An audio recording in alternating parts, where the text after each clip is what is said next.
Nós vamos agora ao quadro Perguntas e Respostas Bíblicas.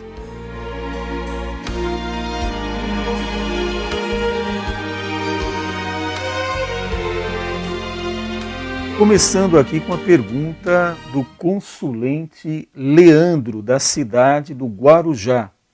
Ele diz aqui em sua mensagem: graça e paz. Pastor, a união estável é considerada como casamento ou amigados na visão da Bíblia? Na visão da Bíblia, apenas o casamento realizado em cartório civil é considerado casamento legal. A outra situação não é considerada à luz da Bíblia Sagrada. De modo que essa posição secundária não tem base na Bíblia Sagrada. A próxima pergunta vem de São Vicente, Vila Margarida. É do Rafael Katinski. Ele diz aqui em sua mensagem: a paz do Senhor. Pastor, quando uma pessoa vê espíritos em sua casa ou no serviço, o que dizer disso à luz da Bíblia Sagrada? Quando uma pessoa começa a ter assombrações, que é uma palavra mais costumeira, com aparições de espírito, trata-se de manifestações diabólicas. É preciso entregar a vida a Jesus e pedir-lhe proteção contra essas manifestações do inimigo. Como diz o texto bíblico, se Deus é por nós, quem será contra nós? De modo que, se queremos ter libertação dessa situação, que realmente é incômoda, perturbadora, é preciso tomar uma decisão que nos coloque declaradamente ao lado do Senhor Jesus Cristo. A próxima pergunta, agora da cidade de Santos. Já tivemos do Guarujá, de São Vicente, e agora é a cidade de Santos. É do consulente o Francisco Lima. Ele diz assim na sua mensagem: paz e graça. Pastor, a minha pergunta, nada interfere no meu relacionamento com Deus. Mas a título de curiosidade, pois cientificamente não há como provar e nem como negar. Pastor, para que Deus criaria tantos planetas se não tinha a intenção de habitá-los? Ou Deus os criou somente para a glória dele? Mas caso o homem venha descobrir vida em outros planetas, como é muito falado hoje na mídia, né? Essas expedições espaciais em busca de vida em outros planetas, o sacrifício do Senhor Jesus chegaria a eles também, já que foi Deus quem tudo criou, pastor? Deus criou os céus e a terra para a sua glória e louvor. Salmo 19, versículo 1, é preciso que nós leiamos a Bíblia com frequência, para que tenhamos conhecimento da grandeza de Deus a quem nós servimos. Diz assim o Salmo 19, vou passar a ler este salmo, quer dizer, apenas o primeiro versículo, que é o que nós queremos. Os céus manifestam a glória de Deus, e o firmamento anuncia a obra das suas mãos. Um dia, versículo 2, faz declaração a outro dia, e uma noite mostra sabedoria a outra noite. Versículo 3, sem linguagem, sem fala, ouvem-se as suas vozes. Versículo 4, em toda a extensão da terra, e as suas palavras até o fim do mundo. Nem neles pôs uma tenda para o sol. que é qual noivo que sai do seu tálamo e se alegra como um herói a correr o seu caminho.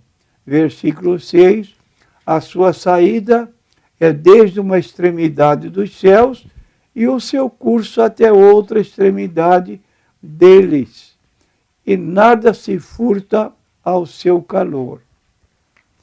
Então aí está uma posição que nada do universo pode ser ignorado por Deus. Tudo está dentro dos planos de Deus. Logo, não se pode admitir a surpresa aonde o sacrifício de Cristo não seja conhecido. Hipótese sem base bíblica. A próxima pergunta é de São Vicente também, vem da cidade de São Vicente, e é NQI Mulher, a consulente aqui, não quer se identificar o direito que assiste aos nossos ouvintes.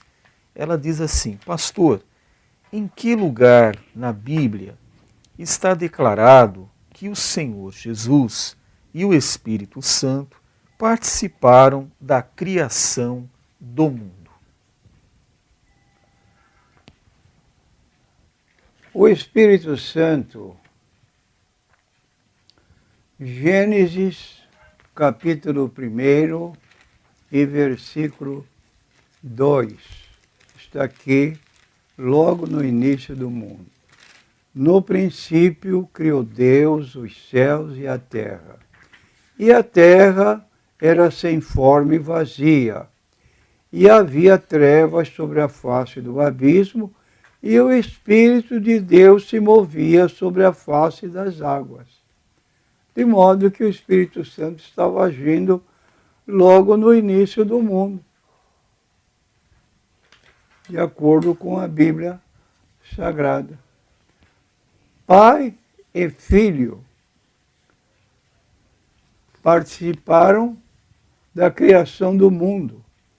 Colossenses, capítulo 1, versículo 16 e 17. Passaremos a ler agora essa outra colocação bíblica, onde nós lemos o seguinte: porque nele foram criadas todas as coisas que há nos céus, na terra, visíveis e invisíveis, sejam tronos, sejam dominações, sejam principados, sejam potestades, tudo foi criado por ele e para ele. E ele é antes de todas as coisas, e todas as coisas subsistem por ele. De modo que aqui fala do Filho e do Pai, que estavam agindo desde a fundação do mundo. Muito bem, a próxima pergunta é sobre o material que iniciamos ontem aqui, um estudo, um material preparado pelo pastor Natanael sobre o Espiritismo. No programa anterior, o pastor falou sobre a história do Espiritismo, deu uma breve introdução, falou também sobre o codificador do Espiritismo, que é Allan Kardec, falou sobre as seitas espíritas existentes aqui no Brasil, falou um pouco também sobre a doutrina espírita e falou também, respondeu a pergunta se o espiritismo é religião. E então o pastor começou a falar sobre o capcioso ensino espírita, primeiro sobre o Senhor Jesus. O pastor falou aqui sobre as declarações de Allan Kardec e mostrou a luz da Bíblia Sagrada. Depois falou sobre o capcioso ensino espírita sobre a Bíblia Sagrada. E depois, então, por último, nós deixamos para hoje o pastor falar sobre o ensino espírita sobre a reencarnação, pastor. A doutrina espírita sobre a reencarnação foi assim sintetizada por Allan Kardec. Nascer, morrer, renascer e progredir sempre. Esta é a lei.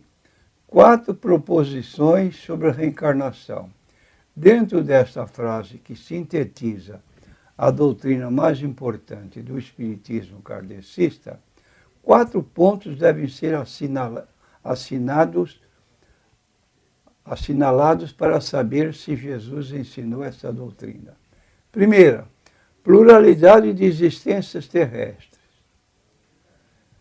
Segundo, progresso permanente até a perfeição. Terceira, conquista da meta final por esforços próprios. E quarto, definitiva independência do corpo, espírito puro. Então a pergunta que levantamos: teria Jesus ensinado a unicidade da vida terrestre ou a pluralidade de vidas terrestres? Repito, teria Jesus ensinado a unicidade, que significa passamos por esta vida uma única vez, ou a pluralidade de vida terrestre? Resposta bíblica. Em Lucas, capítulo 23, versículo 39 a 43, vemos Jesus pregado na cruz e suspenso por meio de 2 ladrões. No meio de 2 ladrões, quer dizer. Os 2 tinham sido muito maus. Tanto é que um deles faz a sua confissão ao companheiro de crimes, dizendo: e nós, na verdade, com justiça, porque recebemos que os nossos feitos mereciam. Mas este nenhum mal fez. E disse a Jesus: Senhor, lembra-te de mim quando entrares no teu reino. E Jesus respondeu-lhe: em verdade te digo que hoje estarás comigo no paraíso. Se Jesus fosse espírita, jamais poderia prometer o paraíso celestial. Para lá, Jesus levou o ladrão arrependido ao entregar seu espírito ao Pai, em Lucas 23, 46. E clamando Jesus com grande voz, disse: Pai, nas tuas mãos entrego o meu espírito. E havendo dito isto, expirou. Nesta ocasião, Jesus transportou o espírito do ladrão arrependido para o céu. Não precisou de reencarnação. Pastor, o senhor pode nos falar um pouco sobre a situação dos mortos segundo a Bíblia? Depois da morte física, o cristão vai estar com Cristo no céu. 2 Coríntios, capítulo 5, versículos 6 a 8, nós lemos assim na Bíblia Sagrada. Vou ler para o senhor aqui, pastor. Então leia para nós, 2 Coríntios 5, 6 a 8. Pelo que estamos sempre de bom ânimo, sabendo que, enquanto estamos no corpo, vivemos ausentes do Senhor, porque andamos por fé e não por vista. Mas temos confiança e desejamos, antes, deixar este corpo para habitar com o Senhor. Então, deixando o corpo presente com o Senhor. Mas temos mais uma passagem bíblica, Filipenses, capítulo 1, versículo 21 a 23. Porque para mim o viver é Cristo e o morrer é ganho. Mas se o viver na carne me der fruto da minha obra, não sei então o que devo escolher. Mas de ambos os lados estou em aperto, tendo o desejo de partir e estar com Cristo, porque isto é ainda muito melhor. Quer dizer que não vemos na Bíblia essa reencarnação como meio para reparação de pecados até que a pessoa possa estar numa posição nova. É incontinente. 2 textos na Bíblia repetindo, 2 Coríntios, capítulo 5, versículos 6 a 8. Filipenses capítulo 1, versículo 21 a 23, para mim morrer é ganho. Quer dizer, ele parte para estar com Cristo. Enquanto isso, o incrédulo vai para o Seol Hades, que é inferno, e lá permanece em estado consciente de tormento. Hades indica o lugar da alma no intervalo entre a morte do corpo e a ressurreição do corpo. Lucas 16, 22 a 25. Lucas 16. E aconteceu que o mendigo morreu e foi levado pelos anjos para o seio de Abraão. E morreu também o rico e foi sepultado. E no Hades ergueu os olhos, estando em tormentos, e viu ao longe Abraão e Lázaro no seu seio. E clamando disse: Abraão, meu pai, tem misericórdia de mim, e manda Lázaro que molhe na água a ponta do seu dedo e me refresque a língua, porque estou atormentado nesta chama. Disse, porém, Abraão: Filho, lembra-te de que recebeste os teus bens em tua vida, e Lázaro somente males, e agora este é consolado, e tu atormentado. Está aí. 2 Coríntios 5, 6 e 8, Filipenses 1, 21 a 23, e agora temos Lucas, então, 16, 22 a 25, mostrando os dois lados. Enquanto um estava no paraíso, outro estava reclamando lá no Seol Hades. Seol no hebraico, Hades no grego, indicando dois lugares. Então, este é o lugar da alma, de acordo com a forma de viver da pessoa aqui na Terra. Enquanto o corpo vai para a sepultura, que no grego é tafos, minema, menemeion, Geena indica o lugar do corpo e alma depois da ressurreição e do juízo final. Mateus 10, 28. Mateus 10, 28. E não temais os que matam o corpo e não podem matar a alma. Temei antes aquele que pode fazer perecer no inferno a alma e o corpo. Olha aí. Marcos 9, 43 a 48.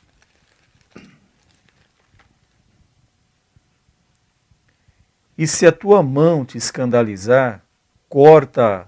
Melhor é para ti entrares na vida aleijado do que, tendo duas mãos, ires para o inferno, para o fogo que nunca se apaga, onde o seu bicho não morre e o fogo nunca se apaga. E se o teu pé te escandalizar, corta-o. Melhor é para ti entrares coxo na vida do que, tendo dois pés, seres lançados no inferno, no fogo que nunca se apaga, onde o seu bicho não morre e o fogo nunca se apaga. Agora vamos ao último livro da Bíblia, Apocalipse 20 e versículo 15. E aquele que não foi achado escrito no livro da vida foi lançado no lago de fogo. Então aí está, este é o ensino da Bíblia. Resposta, em Lucas 16, 19 a 31, lemos a narrativa de Lázaro e do rico. São palavras de Jesus, oferece-se Jesus a oportunidade de esclarecer o que se segue imediatamente após a morte. A salvação deve ser procurada em vida. Vou repetir. A salvação deve ser procurada em vida. São dois os lugares depois desta vida. Não há mudança de lugares depois da morte, sendo intransponíveis. Pastor, mais uma pergunta aqui. O Senhor Jesus ensinou nossa redenção por esforços próprios ou ensinou nossa redenção pela sua morte na cruz, pastor? Resposta: enquanto a Bíblia aponta a nossa redenção por meio de Jesus Cristo, através de sua obra salvífica realizada em nosso favor no Calvário, o Espiritismo anuncia: fora da caridade não existe salvação. São posições opostas. Não está isso na Bíblia. Fora da obra salvífica de Cristo, como ele disse, eu sou o caminho, a verdade e a vida, ninguém vem ao Pai senão por mim. De modo que a obra redentora de Cristo se efetivou através de sua morte na cruz. E o sangue de Jesus Cristo nos purifica de todo pecado. É o dogma central da doutrina espírita. Essa, fora da caridade, não existe salvação. Jesus declarou a necessidade de sua morte vicária e expiatória para nossa redenção. Ele disse: bem como o Filho do Homem não veio para ser servido, mas para servir e dar a sua vida em resgate de muitos. Mateus 20, 28. Vou repetir: bem como o Filho do Homem não veio para ser servido, mas para servir e para dar a sua vida em resgate de muitos. A mensagem do Evangelho verdadeiro está explicado por Paulo em 1 Coríntios 15, 3, capítulo 15, versículo 3 e 4. Porque primeiramente vos entreguei o que também recebi, que Cristo morreu por nossos pecados, segundo as Escrituras, que foi sepultado, que ressuscitou o terceiro dia, segundo as Escrituras. Aí está plenamente explicado à luz da Bíblia como é que se dá a nossa salvação. Reencarnação não fornece meios de salvação. Pastor, o senhor pode nos falar sobre o diabo agindo como anjo de luz, pastor? Lendo lendo Mateus 16, versículo 21 a 23, encontramos o seguinte relato. Desde então começou Jesus a mostrar aos seus discípulos que convinha ir a Jerusalém, padecer muitas coisas dos anciãos e dos principais dos sacerdotes e dos escribas, ser morto e ressuscitar ao terceiro dia. E Pedro, tomando-o de parte, começou a repreendê-lo, dizendo: Senhor, tem compaixão de ti, de modo nenhum te acontecerá isso. Ele, porém, voltando-se, disse a Pedro: para trás de mim, Satanás, que me serve de escândalo, porque não compreendes as coisas que são de Deus, mas só as que são dos homens. Está aí a resposta de Jesus para o seu apóstolo.